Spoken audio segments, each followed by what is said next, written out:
Почитувана пратенички, почитувани пратеници, почитуван подпредседател на собранието. Конкретно на вашето прашање, со измените во Законот за градење се поедноставија процедурите, па повеќе не е потребно издавање на одобрение за градење од локалната самоуправа, која што траеше со месеци и која што представуваше најголема пречка за инсталирање на фотонапонски централи на домаќинствата.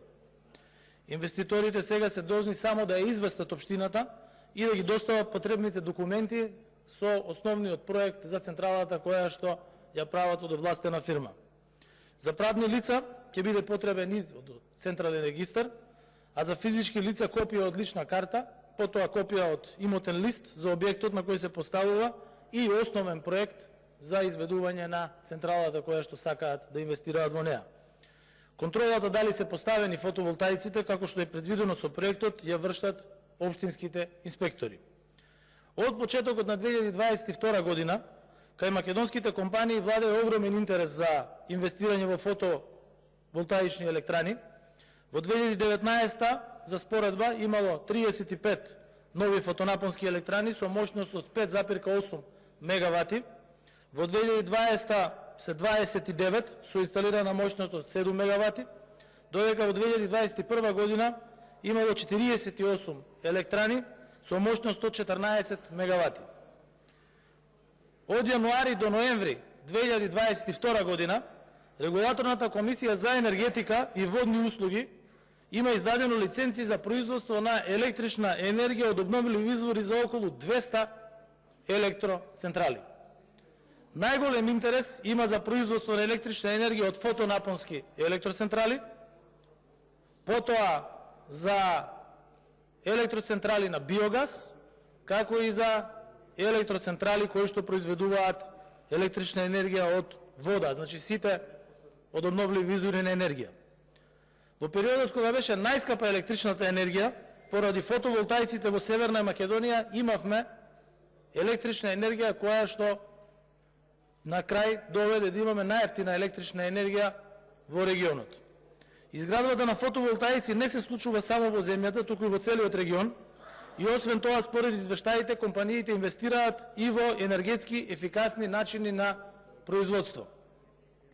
Сепак тоа што е важно, е сега инвеститорите да инвестираат исто така и во батериски системи за складирање на електрична енергија, која што во иднина ќе биде ќе овозможи подобро балансирање на електричната енергија, а исто така она што треба како законско решение да го направиме е да можат и поединечни мали потрошувачи да се здружуваат во задруги, кои што ќе можат да ја произведуваат и помеѓу себе да ја разменуваат и да ја продаваат електричната енергија. Тоа е нешто што веќе е воведено во голем број на држави во Западна Европа, посебно во членки на Европската унија, и нешто што ќе го воведеме и ние. Оваа влада, како никогаш досега, вложува во енергетиката, кои на среден и на долг рок ќе носат бенефити на нашата држава.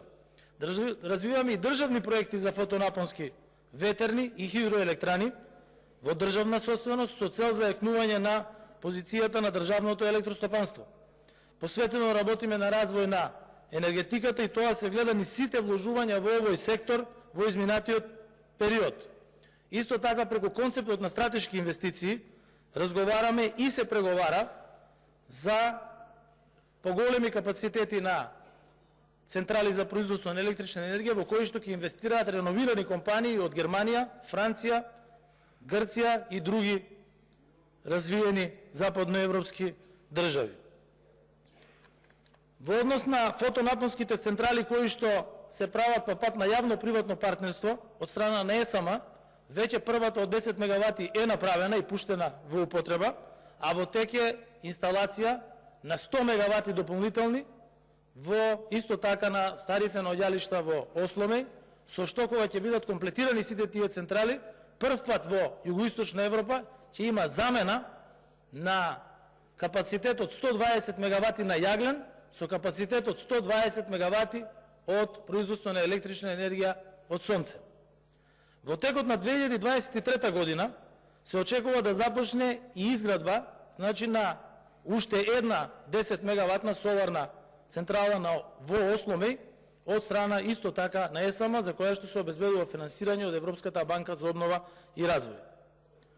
Неодамна почна да работи 17 мегаватната фотонапонска централа, која што е инвестиција на Гени од Словенија и која што представува најголема поединечна фотонапонска централа, која што е направена и кај нас, меѓутоа и која што компанијата, која што е една од најголемите европски компании за производство на електрична енергија, има направено и во било која друга држава, вклучувајќи ја и нивната држава, матична држава Словенија. Проектот на една од најголемите грчки компании Митилинеос исто така е прогласен за стратешка инвестиција за изградба на когенеративна електрана за производство на електрична и топлинска енергија во Скопје со моќност од 150 мегавати, која исто така ќе се најде пред пратениците на одобрување тука, вклучително и проектите кои што ги работи германскиот ВПД и францускиот АКУА. Во наредните 2 години исто така треба да бидат пуштени во употреба 130 мегавати на фотонапонски електрани по пат на премиум, за кои се подпишани договори во изминатите 2 години. Издадени се овластувања за изградба на 3 електрични централи кои што ќе произведуваат електрична енергија од ветер со вкупен инсталиран капацитет од 110 мегавати.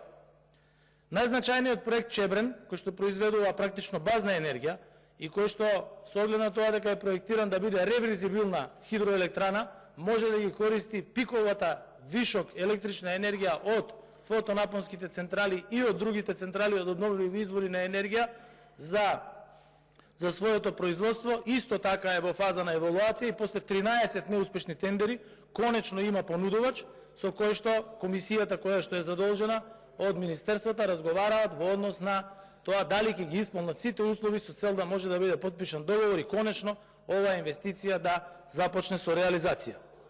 До крајот на годината исто така е предвиден и почеток на изградбата на гасниот интерконектор со Грција, со кој се приклучуваме на трансјадранскиот гасовод и ќе добиваме газ од Азербејџан.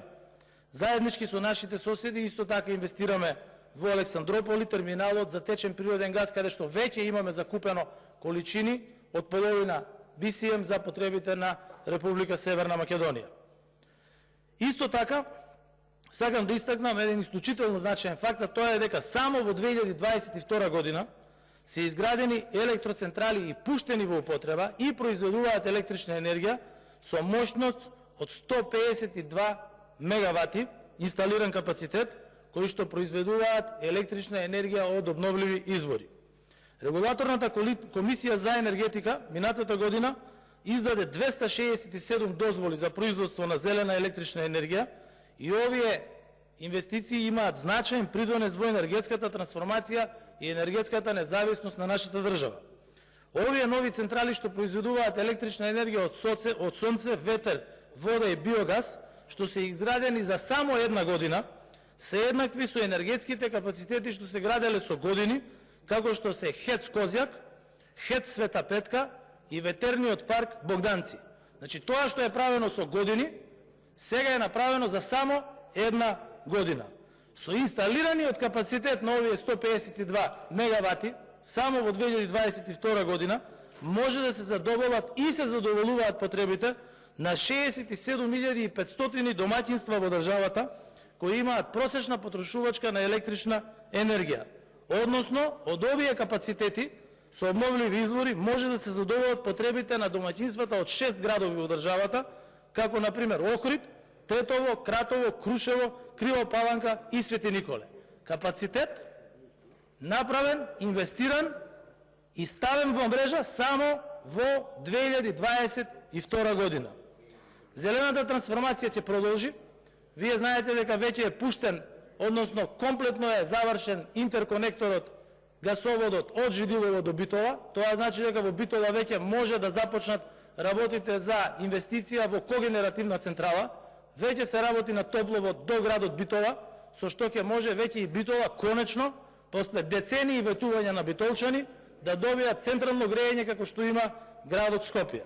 Исто така, заедно со нашите стратешки партнери Соединетите Американски држави, успеавме конечно после децении да го либерализираме пазарот на продажба на газ во државата, да се зголеми притисокот и капацитетот на постојниот гасовод на Жидилово и со тоа сега има можност Северна Македонија да се снабдува не само со руски газ, туку и со ЛНГ и со газ од извори од други држави. Ви благодарам.